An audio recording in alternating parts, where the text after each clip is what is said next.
What is this? What have we here? It's another IGN article. A delicious I can't swear. Hang on.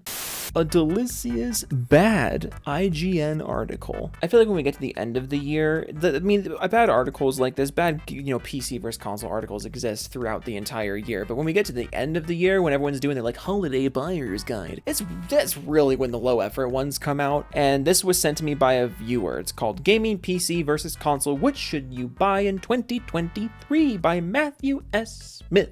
And it was posted to IGN. Can you believe it? IGN made a bad article? What year is it? You're telling me that the gigantic brains at IGN don't know how to compare a console and a PC? Well, this looks like a job for me. And let me tell you all about how my life got turned upside down. I'm gonna skip the intro because no one cares. But let's just get into the reasons. They do the typical thing where they separate it into sections, section 1, ease of use.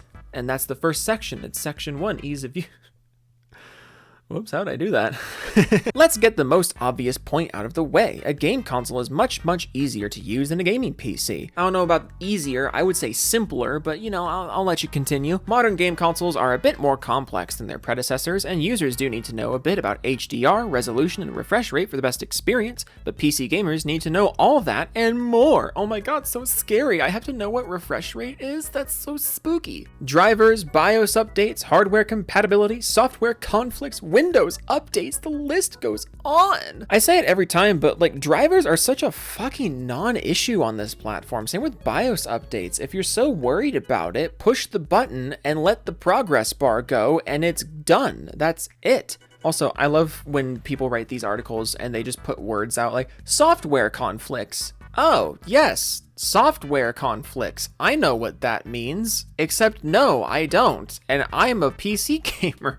What is a software conflict? I'm sure you'll tell us. No, you won't. A PC also requires more patience when installing and launching a game. Launching a game on Xbox, PS5, or Switch usually takes mere seconds. The Xbox Series XS and PS5 even have quick resume features that let you pick up precisely where you left off without reloading the game so long as you haven't played another in the meantime. This is an easy win for consoles. They provide the quickest, simplest path to launching and playing a game. Though some handheld gaming PCs do a decent job as well, winner, console. I love this. So it only takes a few seconds to launch a game on console. I can launch a game on my PC in a few seconds. I don't know what you mean by this. Genuinely, I don't. If I open Steam and I click the play button, then the game will launch immediately. The same way that if you press the play button on an Xbox or a PlayStation 5, the game will boot. I guess the quick resume feature is cool, but the name of this section was ease of use. Nothing you said is actually easier on the console here. It's basically the same. You turn on the machine, you click the play button, and within a few seconds, the opening, title splashes will be playing, or the engine splashes will be playing. I really don't see the difference here.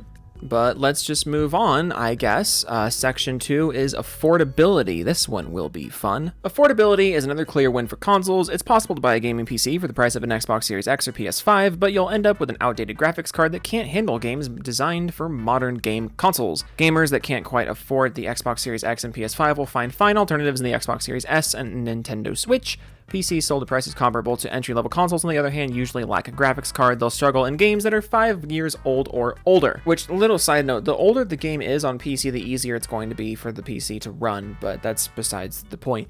Yes, you are correct that the price of a PC, the price of a gaming machine, is going to be cheaper on the console side of things, but that's also because the PC and the console are not really the same thing. You're paying more money on the PC because you're paying for a better product. You're paying for more capabilities. You're paying for better performance. You're paying for a more open marketplace. You're paying for cheaper games, for cheaper subscriptions, or for no required subscriptions. You're paying for all that multitasking you can do. You're paying for all of those extra programs that you can run. You're paying for all those things that the console simply cannot do that a computer can. So yes, the console has a cheaper barrier to entry for the actual hardware itself. but you get what you pay for, you know? The PC is going to cost you more because it's going to do more and it's going to give you more. The article continues. Affordable PC gaming is possible. Handheld gaming PCs like the Steam Deck and AMD Ryzen-based mini PCs like the Beelink SER6 Max are surprisingly capable for their size and price. Still, they're best when playing indie games with 2D graphics or cross-platform titles like from the Xbox One, blah, blah, blah, blah, blah, blah, winner console. Yeah, okay, sure, whatever. Let's just keep going here. Like, you're not wrong that generally speaking, a gaming PC is going to have a higher cost to entry, but also it's going to give you way more right out of the box. So you get what you pay for, and it's kind of a weird comparison. The people who make these kinds of comparisons in the current year are really just trying to fill an article. They're really just trying to get more tick marks in the console's favor. It's like if you're comparing a newer car to the older version of the car and you're like, oh, the older version of the car is cheaper. It's like, yeah, but the newer version is newer and better. So why? What's this comparison for? The next section is called Overall Value, which anyone who knows anything about this should know right out of the gate. This should be a PC point, but let's see what you got. Game consoles are less expensive than a gaming PC, but that doesn't mean they're a better value. The console is built to handle specific tasks, gaming and media streaming. A PC is as much a tool as an entertainment device and can be used for anything from web browsing to video editing and software development. That's relevant. Many people who own a game console will also want a computer, so it's not fair to compare the total cost of a gaming PC against the price of a game console. It's more sensible to compare the extra cash you paid to purchase a gaming PC instead of a more bare-bones computer against the price of a game console. So the thing you literally just did is not relevant. You just did this. This is my first time reading the article, by the way. I'm going into this completely blind. So the point that I made about people just trying to fill the article, oh my god, you're just flat out admitting to doing this. Wow. The 2023 game journalism experience. PC gamers looking for a good mid-range off-the-shelf desktop or gaming laptop with performance comparable to an Xbox Series X or PlayStation 5 will need to spend $1,500 to $2,000, depending on whether you're fine with an basic desktop from Dell or HP, or want something from a boutique like Origin PC or Digital Storm. Yes, they wrote an basic desktop.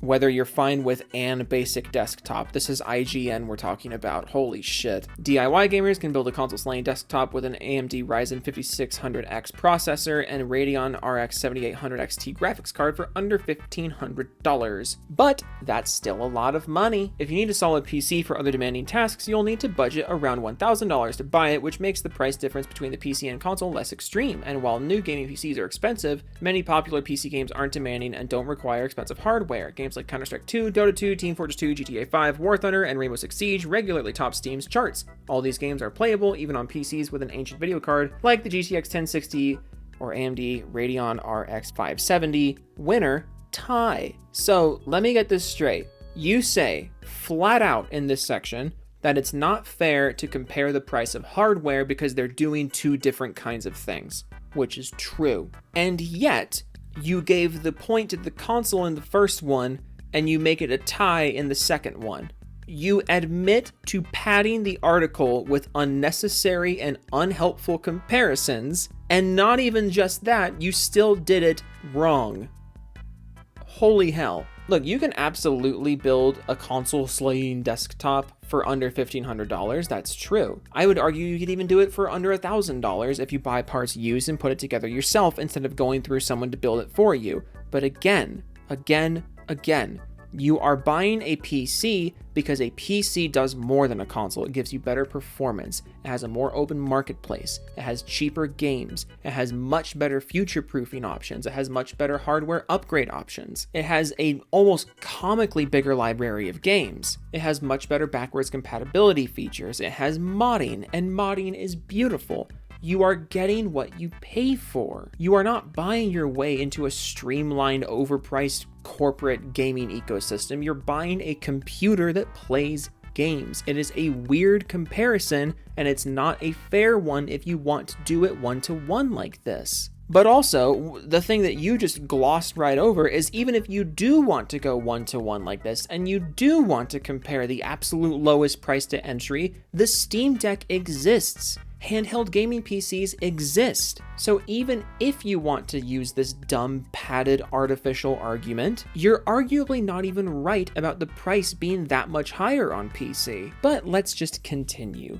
Game library differences is the next category, and this will surely be fun. The game library available to modern game consoles is remarkable. Most games are now cross-platform, so the PS5, Xbox Series X, and Nintendo Switch share many titles. The PlayStation 5 and Xbox Series are backwards compatible with many previous gen titles too, which boosts the game library of each console into the thousands. Compared to a gaming PC, however, those numbers look absolutely adorable, which is true. The library of Steam alone is hilariously higher than that, and that's not even getting into all the games you can emulate. It's not getting into all the games not on Steam. It's not getting into all of the indie games that are not on Steam, all the AAA, AA games that are not on Steam, games that are on other launchers. It's just, you don't want to compare a game library. It's not, you don't want to do that.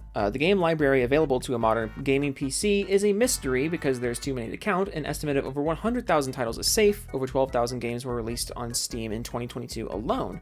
A PC can also emulate the game library of most older titles, and in some cases, even modern games. A PC is arguably the best way to enjoy Legend of Zelda Tears of the Kingdom. If you can get it working and buy a copy of the game, as emulating the game without buying it is piracy, a PC is the way to go if you want access to the largest game library on the face of the planet. Winner, PC. Weird of you to bring up the game library after talking about the cost of things, and you never mentioned the cost of games in this giant library of ours, which is just weird, trying to paint a picture here.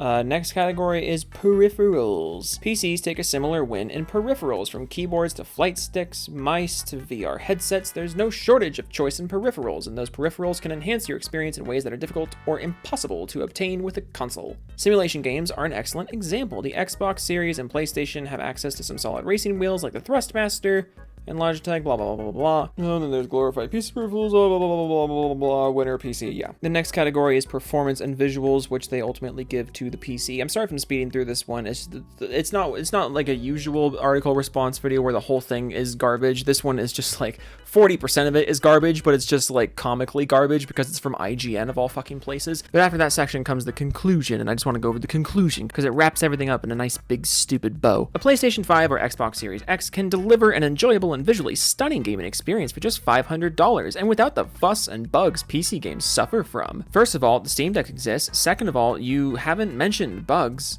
anywhere here. Like even the section that I skipped over about graphics and whatever, they don't mention games being buggy, so you just threw in this line like, PC games are buggy. PC gamers suffer from bugs. Trust me, I haven't mentioned it until the conclusion. PC gamers must deal with software bugs, poorly optimized ports, and driver problems that console gamers get to ignore. Yes, there are never any bugs on console or poorly optimized console ports. That doesn't exist. Hey, remember when you were promised 60 FPS standard on this new console generation and then you continued to pay $70 for 30? That was fun. I guess that didn't happen. And while PC gaming isn't a bad value, the upfront cost is much, much higher. But the PC strikes back with a larger game library, a larger selection of peripherals, better visuals, and a higher performance ceiling. A well-equipped PC can play hundreds of thousands of titles, many of which will run at 4K resolution and a frame rate of 60 FPS or more. Oh, I thought we had to deal with software bugs and poorly optimized ports, but now we get 4K resolution and 60 plus FPS for hundreds of thousands of titles? Don't get whiplash with how quickly we turn this around. PC gamers can even customize their experience with peripherals that aren't available to console players.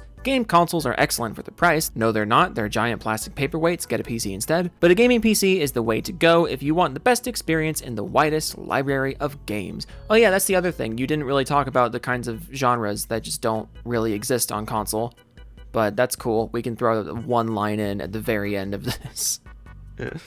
Yeah, this article sucks. Just let this be known to all the shitty journalists out there. Even if you give PC the edge in the PC versus console comparison, I'm still gonna make fun of your article if it's written like garbage, because this is written like garbage. And it's written by someone who claims to have more than 15 years of industry experience. Which industry? Because it wasn't this one. Oh, man. I like doing these article responses. It's been a minute since we just did a nice straightforward article response, so that was nice. That was nice, wasn't it? Okay, toodles.